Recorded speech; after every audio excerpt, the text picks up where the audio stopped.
Your high school diploma for you and for them. Visit finishyourdiploma.org to find free and supportive adult education centers near you. Brought to you by the Dollar General Literacy Foundation and the Ad Council. They are our love bugs and companions. They are our pets, our family, and they make life better. When we face unexpected challenges, so do our pets. That's why we're on a mission to support people and their pets. Whether donating a bag of kibble, sharing an Instagram post of a lost cat, or welcoming a foster pet into your home, every bit of kindness counts.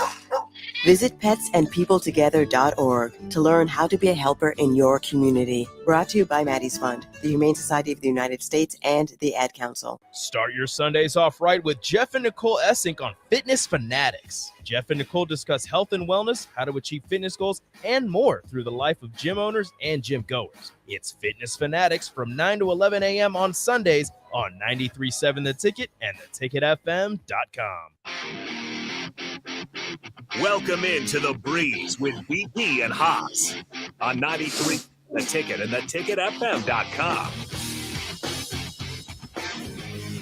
All right, welcome into the final show of this current segment of Ticket Weekends. I am Harrison Arns pushing the ones and twos. We got Haas and BP in here as always. It looks like we're going to talk an NBA playoffs. It's going to be the main topic for today's show. But nonetheless, if you guys want to join the show, feel free to go on the Starter Heyman text line, 402-464-5685. You can join us that way, as well as the Honda of Lincoln hotline. Same number, 402-464-5685. We're streaming on Facebook, YouTube, Twitch, and Twitter, and Allo Channel 951. There's a million ways to reach us and engage in the show. But nonetheless, we'll go ahead and bring Haas and DP in here. Guys, how's it going? Great.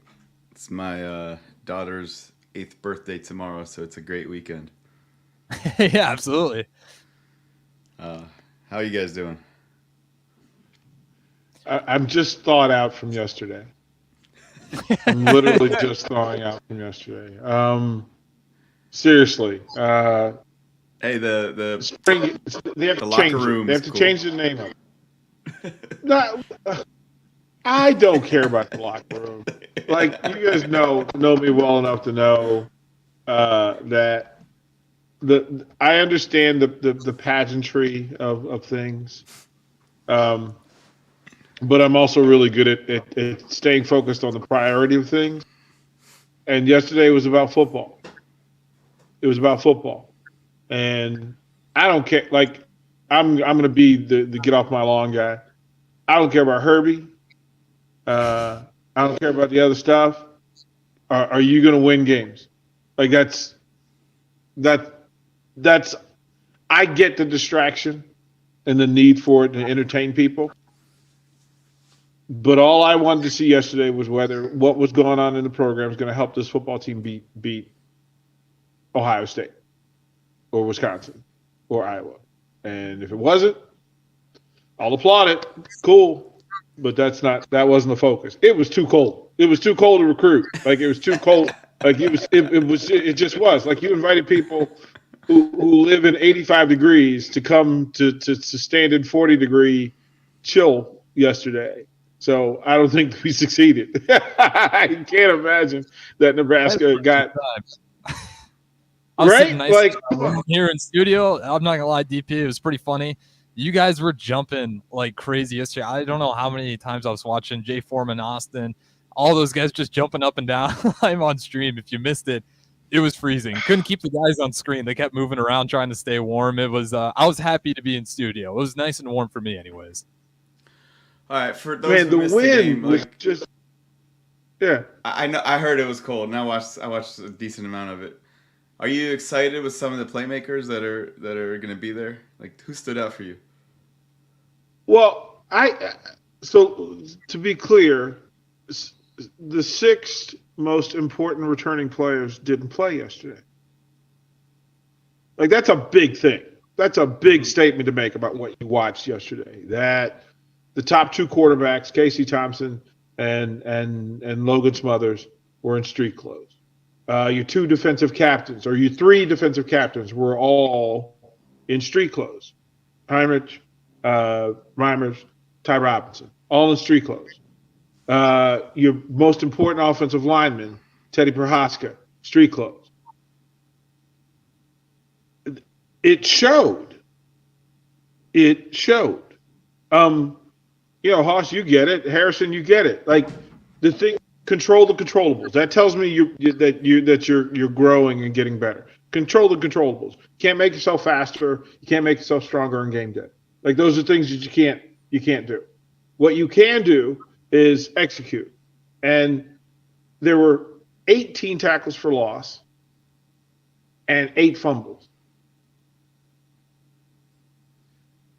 That sounds like old Nebraska, old bad Nebraska. So for the next 3 months, we're going to have to talk about what we saw, not what we think, not what we feel, but what we saw. And we didn't see, like, the good news is that Jeff Sims looks like a really good Nebraska quarterback if that's where they land and that's what they go with. But the rest of it, there's still a lot of questions. And Hoss, you know this. Harrison, I've said this to you 100 times. You can tell the status, you can tell the standing of a program and a team by the number of questions you have about it. Today, we have more questions than we have answers. That's where it stands. I saw some Willie Beeman in Sims, and I was like, okay. Yeah. I don't know when he's playing, but he's got it. Yeah, I mean, it's, they'll still have to figure out whether are you gonna have Casey Thompson or not, and we'll find out more pretty soon. Mm-hmm. If you do, great, you have a real competition and you have some variables. If you don't, if he's not going to return, then Jeff Sims is the front runner, and then you have to ask, are the people behind him good enough? Because Nebraska hasn't had a quarterback finish the season in a while. Like it's not the norm. So you better have another dude. And they put some names out there that they thought were the dudes. I mean, Matt Rule called this the most talented quarterback room he's ever been around in college football. Well, if that's the case, the numbers lied. Yeah. Like we only have what we saw to go on. So it'll be an interesting 3 months. Transfer portal opens. Folks will be in and out. They've got 13 roster spots that they've got to clear just to get down to the number. And then there'll even be some more to go and get some additional talent. So it's going to be an interesting 3 months between now and summer camp. It'll be interesting. They're going to go back to the old line too, I'm sure, in the portal. That just kind of feels like the biggest thing that's going to hold them back. I don't even think it's anything Matt Rule could really fix right now other than get some more guys in, but it's just really thin. It's really, really thin. And like you said, with the quarterbacks, we seem to go through 2 a year. You're going to want to be able to protect those guys. So you hope your backup's ready to play because it's just thin. You can't, once again, we're at a point we can't afford anyone to get hurt in the offensive line. Like we just can't. And it's unfortunately Corcoran went out yesterday. So and Scott was nicked up and dinged up before. Mm-hmm. So listen, it's not going to look on August 31st. It's not going to look the way it looked yesterday. It's not going to be the entire same group of roster. The coaches are going to have their hands full. They got work to do. Mm-hmm. And they're paid well to do it. So, hey, you don't want excuses. Find a way. That's what we're looking for. What'd you think of Kemp? Are there other playmakers on the outside? Well, I mean, Hoss, they have some talent. I mean, MJ Sherman's legit. Like he's legit. He moves the crowd. He moves the line of scrimmage. Look, the young guys showed out. There's some defensive talent out there. The secondary is the best group on the field. We thought it was either them or the running back group yesterday. And the last 2 Saturdays, the defensive secondary has been the best group on the field. The linebackers and edge setters are great, but your two veteran linebackers didn't play. So they should actually be better than they showed yesterday, which is a good sign. I've said all along that Tony White is my favorite coach on the staff. He speaks in a language and he moves in a way that makes me feel comfortable that things are going to get done. And that's not to say the other coaches can't and won't, I'm saying of the group, Tony White makes me feel like the defense will figure out a way to be competitive and to get things done. They just, on every side of the ball, special teams, offense, defense, both lines, all the skill positions, they've got work to do. Like, it's 3 months, and it's got to take a big step of growth because it's Minnesota and PJ Fleck, and he doesn't care. And Dion, guess what? They coming. We got confirmation yesterday, right? Sold it out. 45,000 showed up to pack the room. There's movement out there. Nebraska has to get it together because those first 2 games aren't gimmies. Like, they've had no success against PJ Fleck. And Dion doesn't seem like he wants to play. Oh, but DP, Dion is just flash and he's just talk and sizzle. He's not a coach. Boy, anybody who said that don't know what they're talking about. Like, just stop it. Like, to think, I'd like to ask that question, right? That of all the people who say that about Dion, tell me how much more about football they know than Dion. Like, come on, man, stop it.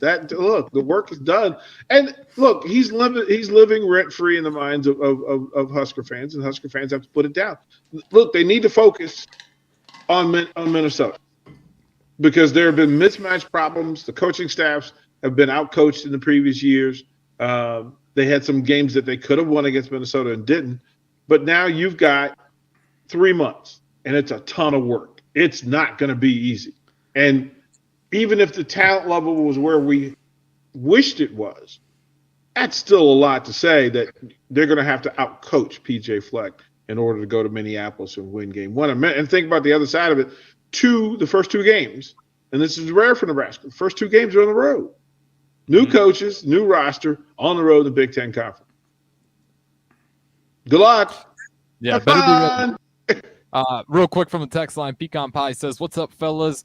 He said, "I saw a defense that played fast and tackled better." And I do hope. I think that definitely going live helped a lot.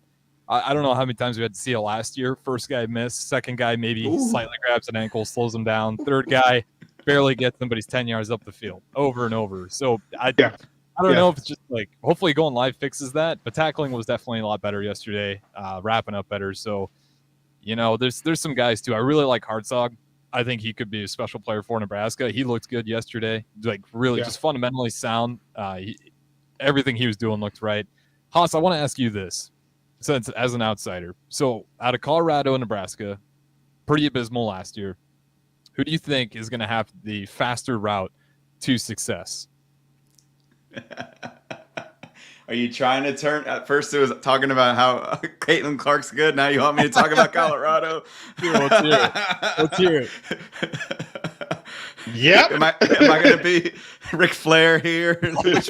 Which heel do you want me to be? Sorry, ladies and gentlemen, but playmakers is how you win in sports. And Colorado brought playmakers with them, and so Colorado is ahead right now. Now, if you're going to go and win with identity and so on and so forth, if Sims is going to be your quarterback, are you going to be disciplined? You talked about tackling. I mean, Grant's there from the running back room and all that. But right now, Colorado's winning. And you guys can go and boo me and say, Hosta Breezy sucks. Hosta Breezy sucks. But that's what it looks like from the outside. Oh, he asked for the truth. And by the way, to all my people, we were talking about my uncle yesterday, and my wife was like, "You're a Nebraska fan as a kid?" I was like, "Yeah, I was." And she's like, "Why?" I was like, "My uncle went to Oklahoma, and he bragged about it all the time, and I just hated it." And so I figured out which team was the biggest rival of Oklahoma, and it was Nebraska, and I just kept rooting for them. And so I'm actually a Nebraska guy. Yeah, got no problems with your answer there, Haas. Like, I really just don't know. I don't know. But we do got a phone call. Let's go ahead and take that real quick. You are on 93.7 The Ticket. Who is this? Steve. Hey, Steve. What's on your mind, man? I just wanted to talk a little bit about the spring game, and I don't know if they brought it up yet, but just just the finally seeing them get under center and going north-south, taking what's there, taking the 4 yards, the 5 yards, and just forcefully moving ahead instead of every play's out of shotgun. We got to figure it out. You know, they made the linemen say, okay, let's go. Let's move the pile. And I was just proud to see that because I haven't seen that from a long time. Yeah, absolutely, Steve. Appreciate the phone call. And yeah, I mean, Haas, I know you said you watched it too, but that was definitely a point of emphasis. You could see the style at least was obvious for me, right? Like I got a sense of like what they were at that moment. The style is pretty, they still kept some of that motion, but it's more simplified. You know, it's more just moving who's in front of you. They got rid of a lot of the motions. They still got a little bit, but it's definitely more downhill. And yeah, less out of the shotgun. Like, you know what's coming at you. Can't you stop it? So it's a pleasant eye for Nebraska fans if it works. It's the offensive line is what scares me. Is this going to work? Because I thought, like DP said, that defense, you're missing 3 captains. Can you push those guys as that first team offense? Sometimes you could push them sometimes, but it wasn't consistent. So that'd be my only worry, but it is a welcome sight if you're an old school Husker fan nonetheless. Real quick, and then I have a question for you, DP. Yeah, 2nd and 6 is a lot easier than 2nd and 12 or 2nd and 10. It allows you to do 2 different types of plays instead of being predictable. So being able to do the small things are actually really big. Now, DP brought up the first 2 games. 0-2, if that's the record, is that the equivalent of losing to Northwestern? No. Those are better programs. I don't think you can put it there. No, the loss to Northwestern had so many things. One, Nebraska was clearly the more athletic team. It was more that was the better team, and Nebraska had the game won. They literally had control of the game and gave it away in such unique ways that the fan base had spun. Like, you just chose, you had the game. Like, Northwestern was prepared to go fetal and just let the clock run out, and you revived them by pumping their chests and giving them vitamins, and they took the game. The PJ Fleck thing is unique in Nebraska because of all the coaches in the Big Ten Conference that Nebraska fans lock into pure disdain for, PJ Fleck is like, Minnesota is not the team that you need to focus on. Like, it shouldn't matter what PJ Fleck is doing. It shouldn't matter. It really shouldn't matter. But what PJ Fleck has done is done what Nebraska fans wish their coaches would do, which was get people to buy into a thing and to get success in a place that hasn't normally had success with the same level of talent that Nebraska has, right? To create guys who were tough to defend or defenses that were tough to scheme against. PJ Fleck has done that. Now, they don't like him because they're like, wait a minute, for whatever reasons, all the reasons, and he gives you enough, so that's fair. But I could put PJ Fleck and James Franklin in the same room, and Nebraska fans don't talk about James Franklin. They don't talk about Penn State. But Penn State's having the same level of success as Northwestern, and PJ Fleck and James Franklin. I mean, yeah, and they're the same coaches. They're literally the same people. Like, like, they're the same people. So it's important for Nebraska to start off, but again, you're on the road. It's an easy trip from Lincoln to Minneapolis. Not everything from Lincoln is easy. But then you've got to get to the matchup. And under Scott Frost, Nebraska was outcoached by Minnesota. They were outcoached. Like, there's no other way to say it. They were outcoached. Well, remember that COVID year, DP? I don't know if you watched that one, but I mean, COVID year, Minnesota, their entire offensive line was gone. I mean, they lost. Like, there was zero reason for Minnesota to come into Lincoln and win that game. Mm-hmm. There just wasn't. So this is a huge opportunity. The unfortunate part is, and the truth and reality is, we have from the end of April to the end of August to simply talk about what we know. What we actually know about a Matt Rhule team at Nebraska. And it'll change. It'll be fluid because the rosters are going to change. We'll find out more about the coaches. They'll share more information. But we know Minnesota. We know PJ Fleck. We know that when things have run well with NFL talent, they beat Nebraska. So there's a lot of work in play. It's going to be a long couple of months.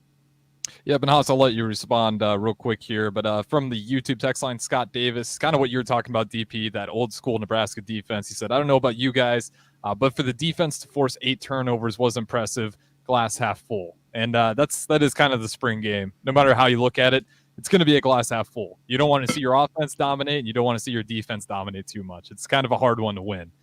But yeah, anyways, again, you guys can join in on the text line, 402-464-5685, or on YouTube, Facebook, Twitch, and Twitter, and Allo Channel 951. You can engage in the show that way. I talked about black shirts a little bit last year, in the fall, and I was like, hey, here's a sleeve because they're finally starting to tackle.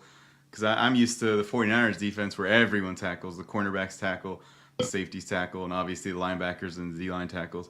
So are the black shirts coming back? Like, is that loud or is that gone? Is that tradition gone now? I don't know. Yeah. I wouldn't dare speak on the thing that is black shirts as an expert. As I said earlier, Tony White, the defensive coordinator of the Huskers, is my favorite member of the coaching staff. A lot of the things that he works on and speaks about resonates with me. So, and even he will tell, I've said it in previous weeks, no matter what happened yesterday, some folks were going to be happy and some weren't going to be sad. Like, some were going to be sad, some were going to be happy. That's just how it was going to work. If the offense dominated, defense wasn't going to be happy. If defense dominated, offense wasn't going to be happy. If special teams, if they're returners, everybody was happy. If they weren't, the other side is, well, we can't stop a kick return. So, so it didn't really matter what was going to happen. There was going to be talk, but 8 fumbles is not good. It's just like, there's nothing about that. Nebraska. Yeah, like, it's just not. Like, take care of the ball. That's a basic thing. Like, that's the basic of basic things. Ball control is at the top of the pyramid of things that you can control to help be successful. And putting the ball on the field 8 times, no. NFL running backs could have 5.6 yards per carry and 10 touchdowns, and then 1 fumble in the game, and they're not playing for 4 weeks. Or That's they're it. cut. That's it. All true. Yeah, So who let was me Yeah, ask- right. Scott, we get you. Who was on the Broncos running back this year? Yeah. I'm completely blanking Gordon? on his name. Yes, he lost his spot because he just does butterfingers. Kept putting it on the deck. And then guess what? Lost his job pretty fast. So That works. knowing how good the associate head coach is, philosophically, is it more of a discipline, like make the sure tackle first, or is it be like Diggs and you can go get as many turnovers and blings, and we're gonna be like the U, and we're gonna get a turnover chain or a big corn type hat that we're gonna put on after every turnover, or is it more of a hey, just discipline, quiet type of defense? Like what attitude or persona are you seeing around the defense? Well, it's responsibility. I mean, it's all skill set. It's all skill set, taught, learned, executed skill set. That I'm going to secure the runner. I'm going to secure him. So I'm going to impact him. I'm going to jar him. I'm going to wrap him up. And then once I have control, I'm going to rip. I'm going to rip and shred, which is, all the points of contact on a football. Your ability and choosing to finish forward with your helmet forward and your elbows forward when you go to the ground and not running out of bounds. Well, the defenders have 3 things that they need to do. Those 3 things. The defense won yesterday. Like, they won. Like, there's one football. If somebody loves you enough to give you the football, the one thing that is the most important thing on the field, and they give it to you and you give it away, I cannot trust you, and you are not responsible enough for me to count on. Like, that's literally what the process is. There is not a bad enough defender on the planet to like, it's like my wallet and my girlfriend. I need that football better resonate. That look, I'm not letting anybody I'm not letting anybody put their hands on my football, my girlfriend, my wallet. Like, I don't care how big and bad you are, we gonna fight for it. I'll let you tie this up here, and then we got to go to break. DP, I love it. When I coach kids sports, I'm like, what's your favorite toy? Huh? Well, think about your favorite toy. Do you want someone taking your favorite toy? No, that's yours. You better protect that. That's it. That's it.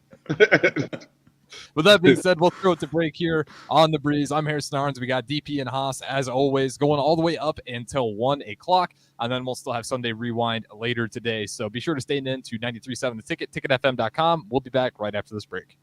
There's nothing quite like the Mercado by Certified Piedmontese beef. The Mercado offers unique ingredients you can't find anywhere else, open every day from 8 a.m. to 8 p.m. The full-service butcher shop and retail store is wonderful for meat lovers with their exclusive Certified Piedmontese beef and assorted sausages, plus other quality meats, including pork, chicken, and a wide range of the freshest seafood.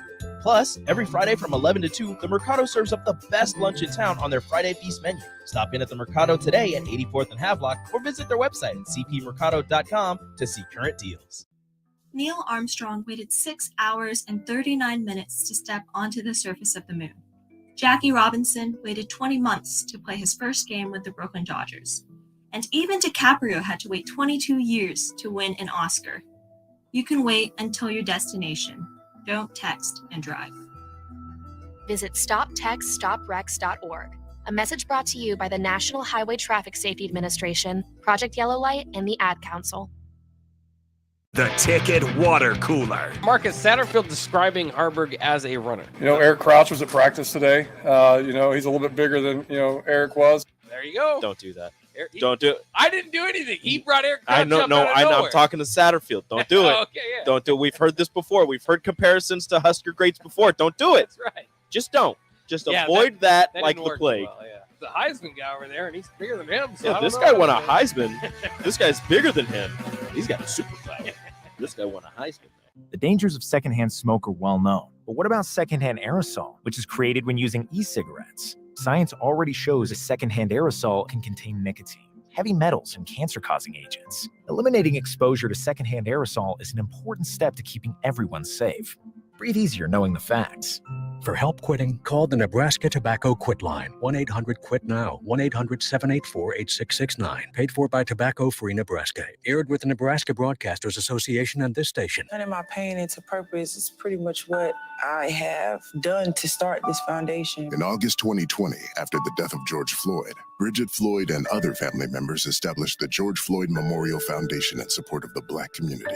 It's going to take more than just us as a foundation. It's going to take the community, the world, to make a change. Fight for racial justice for the Black community. Learn how at lovehasnolabels.com. Brought to you by Love Has No Labels and the Ad Council. Dance like a dad. It's a great way to make a moment with your kids. First, I hold my hands out like they're on a steering wheel. Then I look over my shoulder. Next, I put it in reverse. Visit fatherhood.gov. Brought to you by the U.S. Department of Health and Human Services and the Ad Council. If you came across someone struggling with hunger, how would you recognize them? By their clothes, their age, the way they speak? Would you notice a 16-year-old boy who got his first job, not for extra spending money, but to help feed his little sisters? Or a mother who's in between jobs and sometimes goes to bed hungry so her kids can have dinner? Or a 14-year-old girl who signs up to every after-school activity, not to make friends, but just to get something to eat? Or a retiree who fell ill and had to choose between getting medicine or groceries. I am the 1 in 8 Americans who struggle with hunger. People you pass by every day but never knew were hungry. I am hunger in America. Hunger can be hard to recognize. Learn why at IamHungerInAmerica.org. Brought to you by Feeding America, 200 Food Banks Strong, and the Ad Council. 1 in 3 adults has prediabetes. 1 in 3. That means it could be you, your football buddy, your football buddy, or you, your best man, your worst man, you, your dog walker, your cat jogger. While 1 in 3 adults has prediabetes, with early diagnosis, prediabetes can be reversed. Take the risk test at doihaveprediabetes.org. That's doihaveprediabetes.org. Wait, did they just say 1 in 3 adults has prediabetes? That's 33.33333% of adults. That means it could be me, my boss, or my boss's boss, or me, my favorite sister, or my other sister. That's 7 members of my 21-person romantic book club. Wait, the 1 in 3 could be me, my karaoke partner Carol, or my karaoke enemy Jeff. I'm going to take the risk test at doihaveprediabetes.org. Brought to you by the Ad Council and its pre-diabetes awareness partners. You're listening to The Breeze with DP and Haas on 93.7 The Ticket and theticketfm.com. All right, welcome back into Ticket Weekends. I am Harrison Arns running the board. We got host, as always, Haas and DP here with us as well. And again, if you guys want to join the show, Sartor Heyman text line 402-464-5685, as well as we are streaming on Facebook, YouTube, Twitch, and Twitter, and Allo channel 951. Million ways to engage with us now, it feels like, so definitely feel free. We had a good call from Steve earlier in the show, giving his input on the spring game, but I think we'll probably dive into some more NBA here. We'll throw it to Haas in DP. And, Haas, where do you want to go with this one? We got a couple segments left here. Yeah, if you guys want to come in and chime in more in the spring game, that's fine. Obviously, it was an exciting time. We're all curious and just want to see how things are. It's kind of like the NFL draft, that you get really excited for something that's far away, but it gives you juice. It gives you something to talk about. But for putting me in the box and asking me to talk about Colorado and making me a bad guy, I feel like we have to talk about the bad guys in the NBA.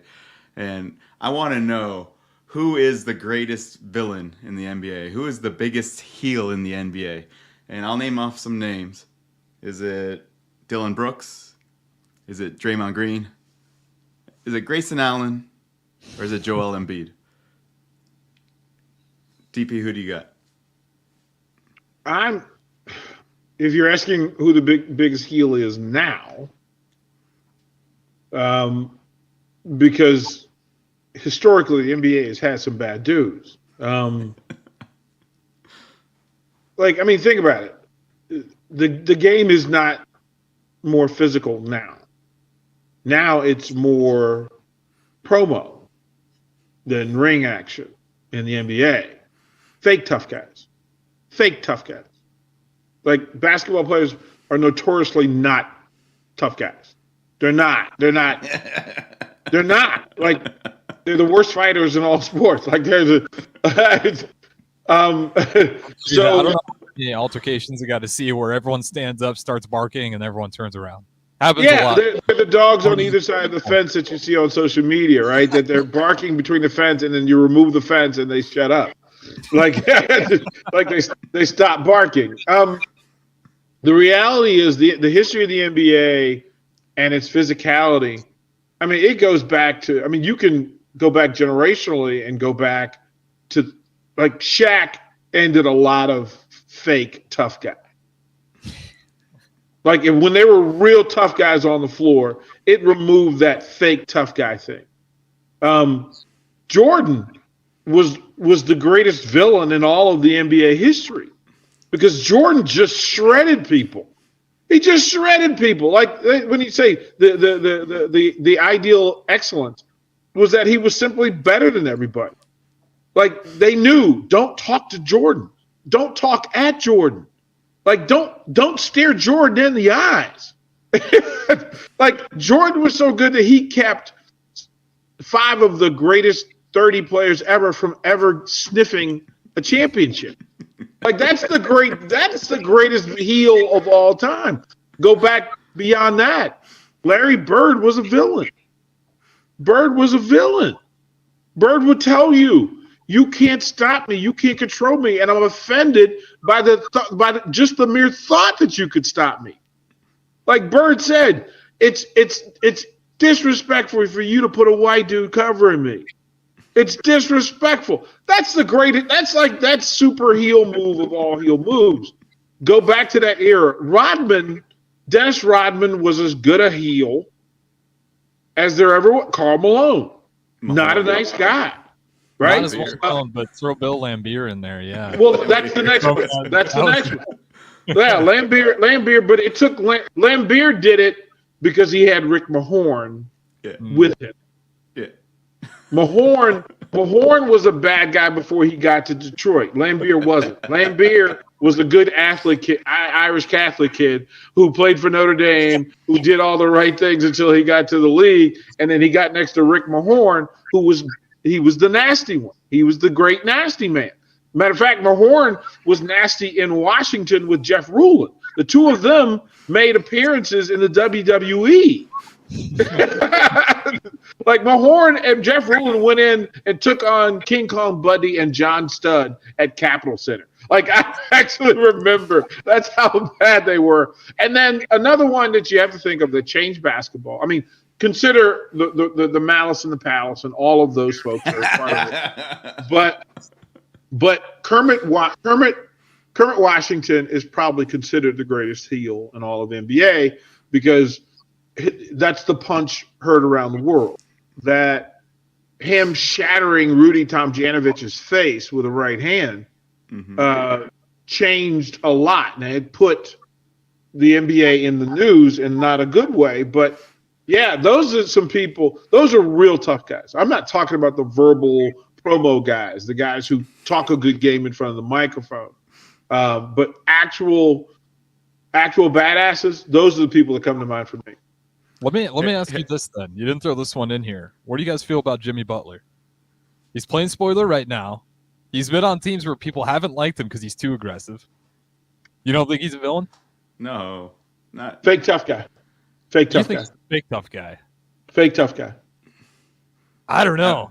I might be buying in. Fake tough guy. Fake tough guy. Fake tough guy. Look, Jimmy's a creative. Jimmy's an artist. Jimmy's an artist. And I'm speaking the way that NBA players speak, like about these players. The toughest guy in the NBA in the past 15 years. You ready for this? Trevor Ariza. Trevor Ariza is the guy that no NBA dude wanted to smoke from. Legitimately in real life, Trevor Ariza was the one that was like, oh, I'll come to your locker room. We'll work this out. And all of those Houstons, I mean, he was the great grand protector for James Harden. It was necessary. Like Trevor Ariza is seriously that dude. So, I get that they're getting social media clicks and they're getting followers, but the reality is when you talk about actual tough guys and actual heels, guys who are badasses and the players in the league know it, look, nobody messed with Kobe. Nobody messed, like, real talk. Like, wait a minute. I'm not trying to, Allen Iverson is a legitimate heel. He's a good dude, but he's a badass. And nobody messed with Allen Iverson. It was like Allen Iverson took all them 7-footers and said, you must all respect me. So today's heel in the NBA, man, it's social media. It's social media and branding. They're extremely physical. These are great athletes. I'm not saying they're not great athletes. And I'm not saying they're not great basketball players. But the number of them who are really about that life, it is not the number you think it is. I might put Jokic. He might really be about that life. Knowing his brothers. No. But Oscar, you don't think so? Jokic's brothers, yes. Yeah, Jokic's brothers. It can't fall too far from the tree. Well, yeah, different dude. That's a different, like if you're talking about European dudes who bring family, yeah, like respect the family. Like I'm respecting all of those dudes. Hold up.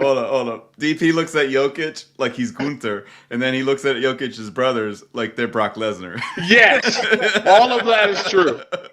Every word of that is true. I'm paying respect to Gunther if that's the case, though.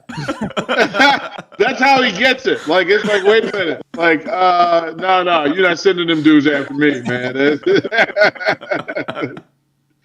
All right. Well, I guess DP didn't pick any of the four. What about you, Harrison? I'll throw it to Draymond because I did see him sucker punch Poole, so I know he's not kidding around when he says it.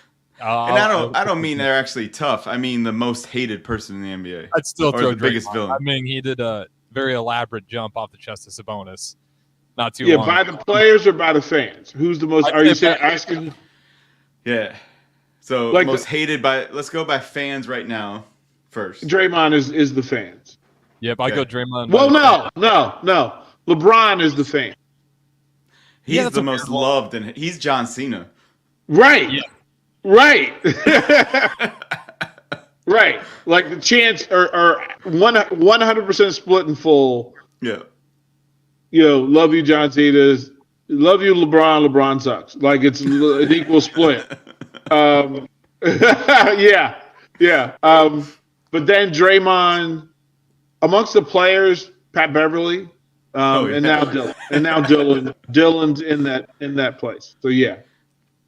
Well, the point of all this, Dylan Brooks was doing some on-ball defense and just went right into the family jewels last night against LeBron, and a flagrant 2 was called, and he was suspended. Wasn't suspended. He should have been. So an hour before our show, he was declared not suspended by Joe Dumars, despite Draymond Green being suspended for maybe something of similar effect. And they both have history. It was pretty shocking that Dylan Brooks didn't get suspended for his total transgressions. I would rather take the Sabonis' injury. I'll put it that way. He definitely wasn't hurt. He should have been hurt. No, that's what I'm saying. I'd much rather be Sabonis than LeBron. I think. It should have been suspended. Like I thought for sure he should have been out at least one game. So, I don't know. Do they take into effect that the game was impacted by Draymond being kicked out cost them game 2? Dylan Brooks being kicked out when they're already down 25, 30 points didn't cost them that game. So the inconsistency is going to make fans upset. I'm not saying it as a Laker fan. I don't know which one's which. If you're going to say you are a continuously bad guy and we're going to have to punish you, like Ron Artest would get punished more than everyone else. Right. Okay, let me say first of all that I absolutely lost my mind over the Harden ejection. Yeah. I've been hit harder by officials during pregame. Like, and that's a statement of truth. That's not an exaggeration. I've been hitting the man pieces harder by officials in pregame line than Harden hit whoever that was. Now, too much of the NBA is the branding. The branding. Mm-hmm. In every case, it's a statement of, is this what the NBA is? And if it's not, if it's an exceptionally out of line statement against the art that is playing basketball, then highlight it, make an example of it. And even then, it's just technical. Like, I didn't think Harden's was even a technical foul, let alone an ejection. Like, oh, you were playing basketball, somebody came up on you, it's actually taught. Swing the arm from the elbow through to clear space as long as you do not extend it towards the player in full, like in a stiff arm. It can be to the elbow down with some flex. That's how it's actually taught. So much of this is officials being human and carrying the things that they hear during a game into the calls of the game. Like, they hear the chattering back and forth, and they hear the smack talk, and they hear, like, they have players come and go, listen, if he's allowed to hit me, I'm going to hit him. And he'll tell him, don't do it. And he goes, well, I'm going to do it. And then he does it, and he goes, I told you if you did it, I gotta hit you up. So it's the humanity behind it and then the branding of it. I think for the playoffs, let the game decide how this is going to play. Like, the officials get out of the way and let the play determine what the outcome is. That's all I want. And we got to go to break here. If you're going to suspend Draymond, then you had to suspend Dillon Brooks. And Dillon Brooks, for the trash talk before the game, the trash talk in the press conference, you can almost say it's premeditated. For Draymond, he didn't go, like, he doesn't care about Sabonis. So I agree, it's the playoffs, let him play, but then be consistent with your punishment. And if Draymond is a repeat offender and so is Dillon Brooks, then they both should be suspended one game. Yep, and we actually got a phone call. We'll take that quick before we go to break here. You're on 93.7 The Ticket. Who is this? This is Elion. Yeah, what's on your mind, man? All right. First of all, I'd like to say, DP, I know you probably got hit harder in the balls by officials, but guess what? LeBron is the GOAT, and you will never be better than him. All right? He's better than Jordan. He's better than Kobe. And guess what? Dillon Brooks is a little B word. I can't say that on the air. You know how it is. All right. You want to respond real quick, or are we good with that? Just want to go to break. No, I'm just going to applaud that call. I'm just going to applaud that. Bring the game, baby. I love it. You bet. That being said, you guys enjoyed the show. Same number, 402-464-5685. We'll throw it to break here, but we got one more segment of The Breeze up next. Seems like just the other day, I was building my first house. I've seen many changes to our building marketing. It's been a fun road. Bob Benish is the founder and president of Aspen Builders, online at aspenbuildersinc.com. You know, we hear this a lot where I don't want to live in a cookie cutter home. Well, let's come up with some answers on what we're going to build, where we're going to build it, and what it's going to cost. One thing that we started doing early on was we started building neighborhoods. I'm a firm believer in character in your street and in your neighborhood. I like choice. I like variation. I like maybe something a little bit different in a neighborhood that you don't see in every neighborhood. I think it's great to have choices, its uniqueness, and I think that's what gives a neighborhood character. And I think that's what we've done over the years. Make your dream home a reality and call Aspen Builders at 423-6811. Online at aspenbuildersinc.com. Your home is waiting at Aspen Builders. Into the building for the first time after the shooting. It was crippling, but it had to be preserved. In response to the Pulse nightclub shooting that affected the LGBTQ community, Barbara Poma, owner of Pulse, founded the One Pulse Foundation to honor Pulse victims and survivors. If you're an ally of this community, speak out. There are more of us together than apart. It is the power of love in its rawest form. Join the fight for LGBTQ acceptance. Learn how at lovehasnolabels.com. Brought to you by Love Has No Labels and the Ad Council. They are our love bugs and companions. They are our pets, our family, and they make life better. When we face unexpected challenges, so do our pets. That's why we're on a mission to support people and their pets. Whether donating a bag of kibble, sharing an Instagram post of a lost cat, or welcoming a foster pet into your home, every bit of kindness counts. Visit petsandpeopletogether.org to learn how to be a helper in your community. Brought to you by Maddie's Fund, the Humane Society of the United States, and the Ad Council. Hi, this is Pastor Tom. Did you know there's a place kids can seek out help when they're away from home and something goes wrong? They find themselves in a difficult spot or even a dangerous situation. Maybe another child is bullying them or a stranger is following them. Perhaps on a date and things just go bad. In Lincoln, here's where they can find help. It's called Safe Place. Safe Place is a national program for children taking place in thousands of cities across the United States. The People City Mission is sponsoring this program in our community and has set up a number of businesses, fire stations, schools, and nonprofits around the city to become safe locations where kids can seek out help. They just need to look for the big yellow sign that says Safe Place on it. Then go inside and ask for help. We will be quickly connected to them and ensure they make it back home or to whatever resources are needed. If you'd like to find out more about Safe Place and ways in which you can get involved, just go to pcmlincoln.org. Remember, we all do a little, we change a lot. Papa, why can't we telegraph while riding a horse? Son, there ain't no one to blame but Jeffro. He was riding old Betsy the Stallion, tip-tapping away at his telegraph, when blam, ran right into the side of the saloon. Well, if Jeffro can't do it, neither should you. Don't text and drive. Visit StopTextStopWrecks.org. A message brought to you by the National Highway Traffic Safety Administration, Project Yellow Light, and the Ad Council. Victor deployed for the first time to Afghanistan in 2003. At 4 a.m, my phone rang. They said, "I regret to inform you that your husband was wounded in action." Victor sustained a moderate traumatic brain injury. I was doing school full time, and I was also then caring for Victor. One of the most important elements of caregiving is taking care of yourself. I just didn't want to forget that I also had goals and that I also had a life. What I did is I challenged Victor to meet me halfway. There are almost 6 million military and veteran caregivers across the nation. We have our own journey, and we can fulfill that journey at the same time that we are helping our loved one. Visit aarp.org/caregiving for a free military veterans guide to navigate your caregiving journey and better care for your loved one and yourself. Brought to you by AARP and the Ad Council.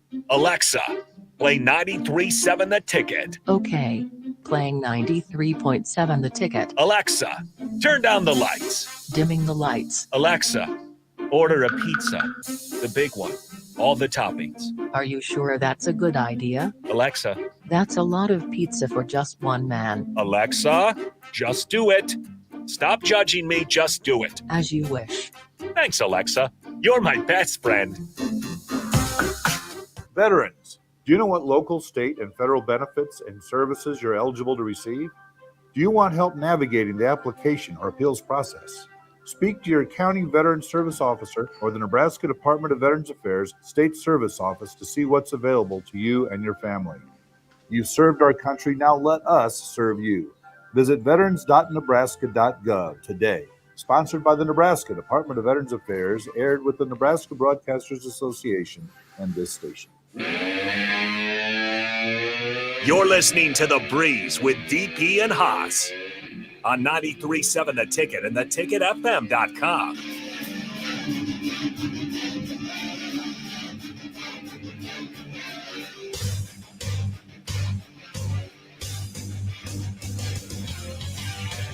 All right, welcome back into the final segment of The Breeze. I'm Harrison Arns here with DP and Haas, as always. And again, you guys can join the show. You've been great so far. We had a couple great phone calls, some good texts. Starter Heyman text line 402-464-5685. That is the Honda of Lincoln hotline as well, 402-464-5685. Great way to join the show that way, as well as Facebook, YouTube, Twitch, Twitter, and Allo Channel 951. I'm going to run out of my breath if we keep adding stuff, DP. It's getting those intros are getting tougher and tougher. But nonetheless, Haas, where do you want to go? We got a little bit of time here, maybe about 5 minutes or so. So we talk about MVPs and how you pick an MVP. The way I look at MVP, there's definitely various parameters. It could be the person who scores the most, the person on the best team, the best player on the best team, the person with the best stats. We are learning what an MVP is by injuries. In the NBA playoffs, we are learning what an MVP actually is. And what that is if the player is not there, how different is their team? And right now, that's Giannis Antetokounmpo. There's a lot of injuries going on. The Clippers have a lot of injuries. And maybe Kawhi Leonard should get an MVP. Because with Kawhi Leonard, without Paul George, the Clippers look like the favorites. I don't know. Who Problem with looks... the MVP, though, is it's based on the regular season. So if we're going I to call get it all a regular that. season award, you can't even tie in the playoffs. Forget everyone else. Forget the writers. Forget what you see. When you look at these teams, because these games actually matter, with these injuries, if we could start to shift how we look at who actually is the most valuable player to their team. For the Lakers, sorry, the previous guy who called in and told DP he's not a GOAT, but it's Anthony Davis. So who is the MVP in the NBA playoffs? I think you're right. I think it's Giannis. It's Giannis or Jokic. Because I think if Jokic was out, I don't see the Nuggets, taking care of business the same way they do. No. Denver has so much talent. They'd be totally fine against Minnesota. And I know last week I said Minnesota's bad, but they might get out of the first round, but he still makes the whole thing run. They'd still be standing around trying to figure out what your role is as soon as he steps out of the picture. So they have the talent, but to keep that efficient offense flowing for the entire game and having no lulls, which in the NBA, lulls going to happen any moment, and you can have teams fire off on you. You need a guy like Jokic who can set you up. I don't care how good you are. If everyone's trying to figure out their role, it's not going to matter. What player, if you took him off the team that he was on and put him on any other playoff team, guarantees the highest level of success in the playoff? What player? I think it's Giannis still. I think it's probably still Giannis. I don't know, Haas. Right. I think that's a question. Like, if that answer used to be simple because that answer was LeBron. For a long time, that answer was LeBron. That answer also was Kawhi. There's a 3-year stretch where it was Kawhi. To me, there's two. One's in Golden State and one's in Boston. Because they're so unique in what they do that it fits everywhere all the time. And the moment you inject them into the games or the teams or the rosters, it changes how those teams are defended. The moment you put them in, you can no longer do what it is that you normally do. And for a playoff team to have to change what they do is the greatest way to impact the playoff team. So you're not wrong in Joker. You're not wrong in Giannis. Steph, Tatum are in play in the conversation because Steph just changes it all. There's one and you've called him all the time. I wasn't going to say that. Like, I wasn't going to take the layup. No, and shooters definitely change games, especially in the playoffs. And so, oh man, the Suns look really good. But that's why, like, I'm so torn about Kawhi. Availability is your best skill, though. Availability is your best skill, and if you're not available, then you're not that good.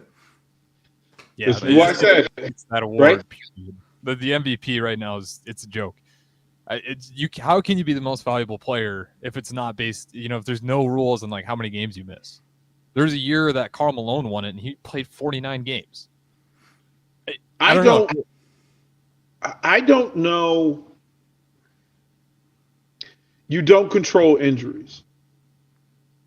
Now, if you're talking about game management, yeah. If you're talking about game management, but if you're talking injuries, players don't control injury. Like they never have, they never will.